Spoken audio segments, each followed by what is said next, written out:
আমার বাসায় কাজ করে গেছে পিয়ন, সে এখন 400 কোটি টাকার মালিক। হেলিকপ্টার ছাড়া চলে না। একজন পিয়ন কি 400 কোটি টাকার মালিক হতে পারে?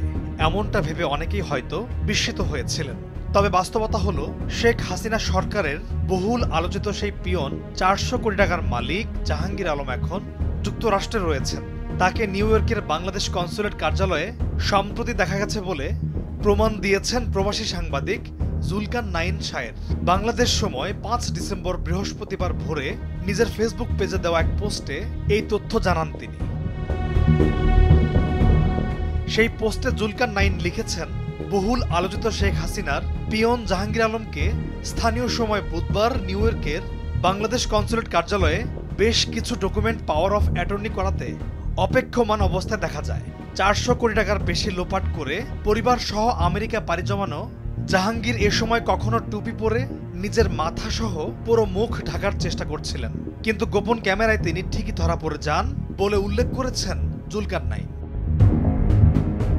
গেল 14 জুলাই তৎকালীন প্রধানমন্ত্রী শেখ হাসিনার চীন সফর বিষয়ে সংবাদ সম্মেলনে পিএসসির এক গাড়ি চালক কিভাবে এই অঢেল সম্পদের মালিক হলেন সেই বিষয়ে জানতে চেয়েছিলেন সাংবাদিকরা। সে সময় এই প্রশ্নের জবাবে শেখ হাসিনা বলেছিলেন, আমার বাসায় কাজ করে গেছে পিয়ন, সে এখন 400 কোটি টাকার মালিক। হেলিকপ্টার ছাড়া চলে না। হ্যাঁ, বাস্তব কথা। কি করে বানালো এই টাকা? যখন আমি জানছি তাকে বাদ দিয়ে তার কার্ডটা সব সিজ করে সব আমার ব্যবস্থা আমি নিচ্ছি। প্রধানমন্ত্রীর সেই বক্তব্যের পরপরই শুরু হয় জল্পনা কল্পনা। প্রশ্ন ওঠে, কে এই পিয়ন যিনি 400 কোটি টাকার মালিক?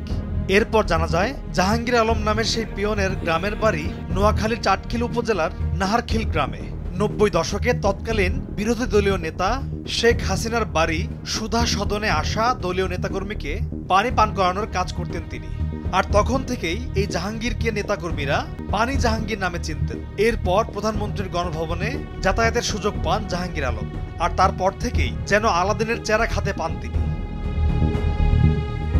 প্রধানমন্ত্রীর ব্যক্তিগত কর্মচারীর চাকরি পাওয়া এই জাহাঙ্গীর নিজেকে প্রধানমন্ত্রীর ব্যক্তিগত সহকারী হিসেবে পরিচয় দিতেন, আর এই পরিচয় দিয়েই করতেন তদবির বাণিজ্য। এমনকি ভুয়া পরিচয় দিয়ে একসময় বাগিয়ে নেন নোয়াখালী জেলা আওয়ামী লীগের সহসভাপতির পদটিও। সবশেষ জাহাঙ্গীরের সব দুর্নীতির খবর প্রকাশ্যে আসার পর দেশ জুড়ে সমালোচনার ঝড় বয়ে যায়। এরপর সরকার তার বিষয়ে অনুসন্ধান শুরু করেন। জব্দ করা হয় তার ব্যাংক অ্যাকাউন্ট। পরে জানা যায়, জাহাঙ্গীর আলম পরিবার সহ দেশ ছেড়ে আমেরিকায় পালিয়ে গেছেন। গেল দ্বাদশ জাতীয় সংসদ নির্বাচনে নোয়াখালী 1 আসনে নির্বাচনে লড়ার জন্য মনোনয়নপত্র জমা দিয়েছিলেন জাহাঙ্গীর আলম। তিনি নোয়াখালীর চাটখিল উপজেলার খিলপাড়া ইউনিয়নের নাহারখিল গ্রামের বাসিন্দা। পলাশ খান, ভোরের কাগজ।